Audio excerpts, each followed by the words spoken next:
오늘의 큐티 말씀은 마가복음 2장 1절부터 12절입니다. 제목, 죄를 용서하실 수 있는 권세. 먼저 앞뒤 문맥을 살펴보겠습니다.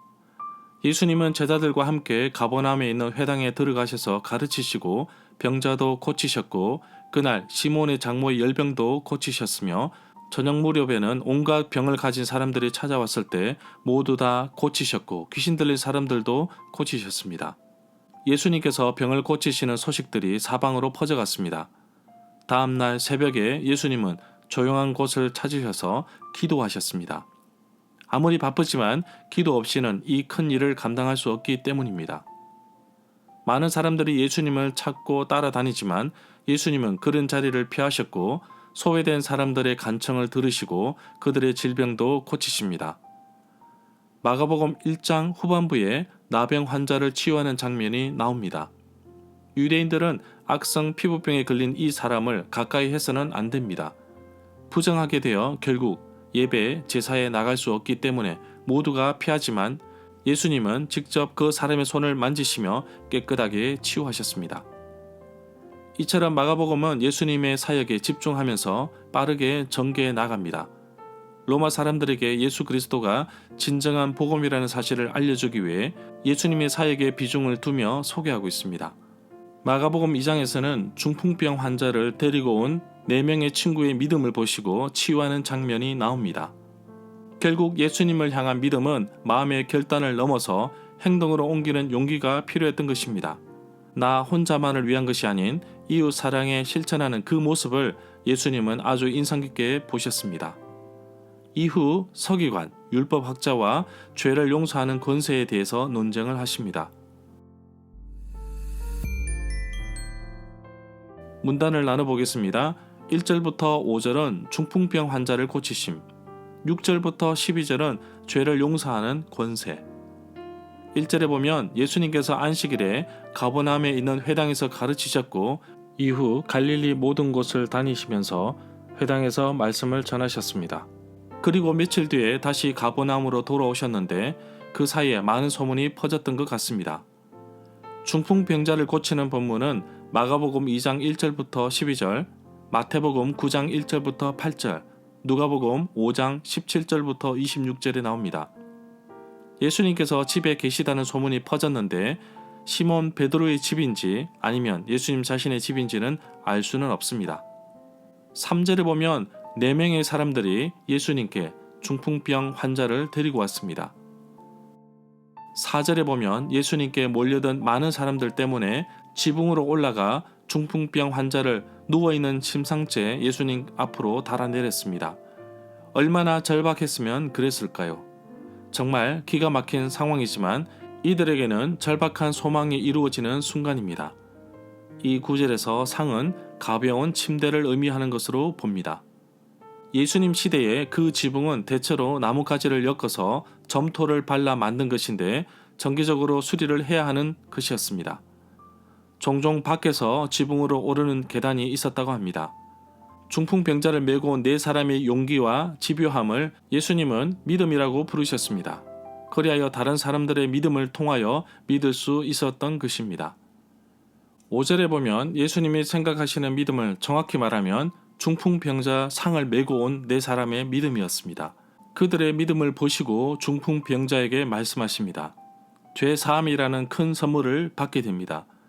중풍병자에게 아주 큰 선물이었지만 서기관들에게는 신성모독이라는 결론을 내리게 됩니다. 이 구절에서 말하는 그들의 믿음이라는 것은 그 사람을 데려온 4사람과 아마도 그 사람 자신도 예수님이 그를 고칠 수 있으리란 믿음을 갖고 있었던 것으로 봅니다. 내 죄 사함을 받았느니라, 즉 하나님의 권세를 지닌 예수님의 행동으로 말미암은 것입니다. 병은 죄가 원인이 되어 생기는 것으로 생각하였습니다. 따라서 죄사함은 병을 낫게 했을 것입니다. 6절에 보면 서기관, 율법학자에 대해서 알아보겠습니다. 다른 사람을 위해 문서를 쓰거나 기록된 문서를 필사, 복사하는 사람을 말합니다. 어떤 서기관은 공문서 작성을 위해 고대 왕들에게 임용되어 요직을 맡기도 하였습니다. 복음서에서 서기관이라는 말은 전통적으로 율법학자를 가리킨다고 봅니다. 7절에 보면 예수님의 말씀에 서기관들에게는 신성모독이라는 결론을 내리게 됩니다. 그것은 하나님 한 분 외에는 죄를 사하는 자가 없기 때문이라는 결론이었습니다. 여기에서 서기관들은 예수님이 누구신지 몰랐기 때문에 이럴 수도 있다고 봅니다. 신성모독에 대해서 알아보겠습니다. 종교 지도자들은 예수님이 하나님만이 하실 수 있는 어떤 것을 한다고, 즉 죄를 사해 준다고 주장하고 있는 것으로 생각하였던 것입니다. 10절에 보면 중풍병자에게 말씀하신 것을 직접 설명하셨는데 상을 가지고 걸어가는 것이 쉽습니다. 그러나 예수님은 죄를 사하는 권세가 있는 것을 보여주기 위함이셨습니다. 바로 예수 그리스도의 정체성을 보여주는 대목이라고 할 수 있습니다. 11절부터 12절에 보면 예수님의 말씀에 중풍병자는 일어섰습니다. 나병 환자 치료도 놀라운 사건이지만 중풍병자는 더더욱 놀라운 사건이었습니다. 많은 사람들이 이 놀라운 사건에 하나님께 영광을 돌렸습니다. 절마다 상세한 설명과 구절 해석, 핵심 내용과 중심 줄거리는 네이버 블로그에 올려져 있습니다. 내게 주시는 교훈입니다. 사람들이 중풍병자를 네 사람이 메워가지고 예수님께 왔으나 많은 사람들이라는 큰 장애물이 생겨 더 이상 예수님께 나갈 수 없었습니다. 지붕을 뜯어 구멍을 내고 병자를 누운 채로 달아내렸습니다.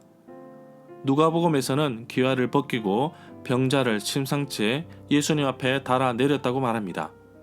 정말 기가 막힌 상황입니다. 이들에게는 절박한 소망이 이루어지는 순간입니다. 장애물로 인해 순간 좌절할 수 있었지만 끈질긴 소원함이 이룬 결과입니다. 포기할 장애물이 있더라도 낙심하지 말아야 합니다. 하나님은 이길 힘과 피할 길 그리고 승리하는 힘을 주십니다. 만약 내가 오늘 등장하는 중풍병자라면 나를 도와 예수님께 나가줄 내 친구들은 있으십니까? 예수님은 이 네 사람의 담대한 용기와 집요함을 보시고 그들의 믿음이라고 표현했습니다. 또는 혹시 내가 도울 수 있는 중풍병자는 있으십니까? 죄사함의 선언은 죄인에게는 아주 큰 선물이었습니다. 그럼에도 서기관, 율법학자는 비난하고 오히려 속으로 수군거렸습니다. 하나님 나라 확장을 위해 본질을 전하는 예수 그리스도의 정체성을 바로 이해해야 합니다. 중풍병에 걸린 친구를 메고 온 4명의 친구를 저는 중보 기도라고 이해합니다. 혼자 쓰러져 지쳐 힘든 분들의 기도 제목을 가지고 오늘도 중보하며 하나님 앞에 나아갑니다. 이들의 기도에 귀를 기울여 주시고 회복시키실 하나님을 기대하며 살아가는 하루가 되기를 간절히 소망합니다.